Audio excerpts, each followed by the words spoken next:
Bienvenue à la Maison de l'innovation sociale. Mon nom est Marie-Christine Ladouceur-Girard et dans cette mini-série, nous allons à la rencontre des innovatrices et des innovateurs sociaux.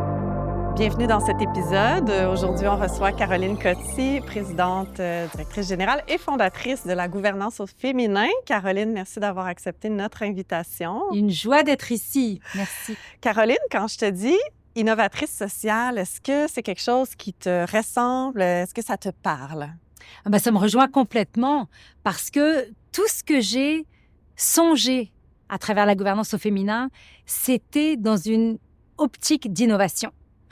L'idée de la certification parité, c'était ça. C'était de se dire, former les femmes, c'est une chose, c'est important. Outiller les hommes aussi pour qu'ils soient des alliés, des champions de la cause, ça aussi c'est important.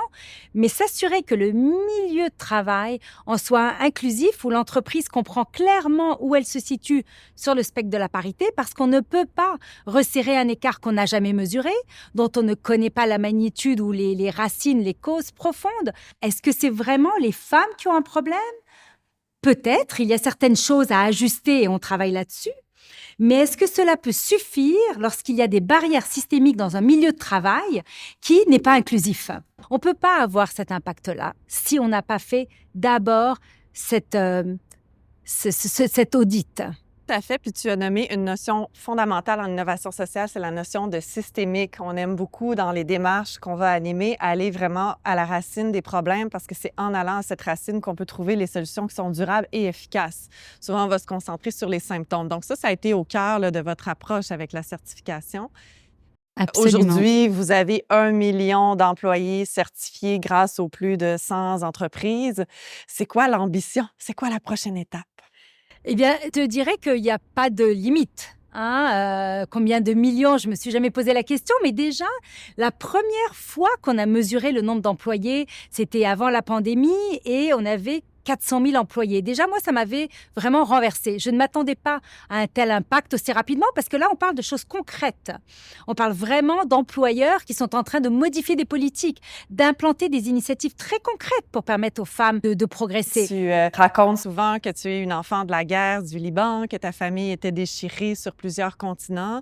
Ce parcours migratoire, est-ce qu'il a forgé en quelque part cette capacité à innover? Est-ce qu'on peut affirmer que des parcours migratoires semés d'embûches amènent une plus grande capacité d'innovation?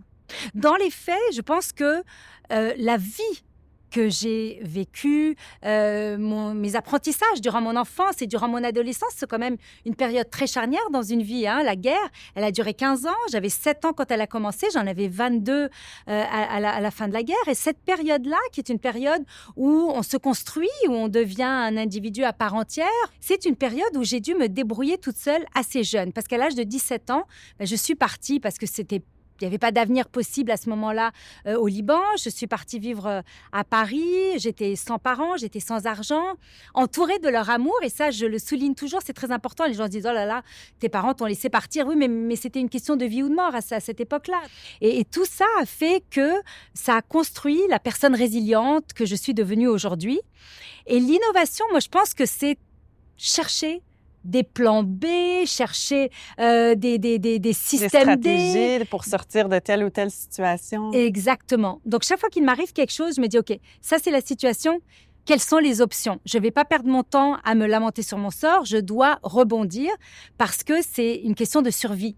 Donc, quand on développe ça à un jeune âge, eh bien, c'est très facile de le transposer par la suite à l'âge adulte. Et puis, c'est comme ça qu'on est capable, effectivement, d'avoir ce réflexe dans tout ce qu'on vit. Et forcément dans nos projets professionnels.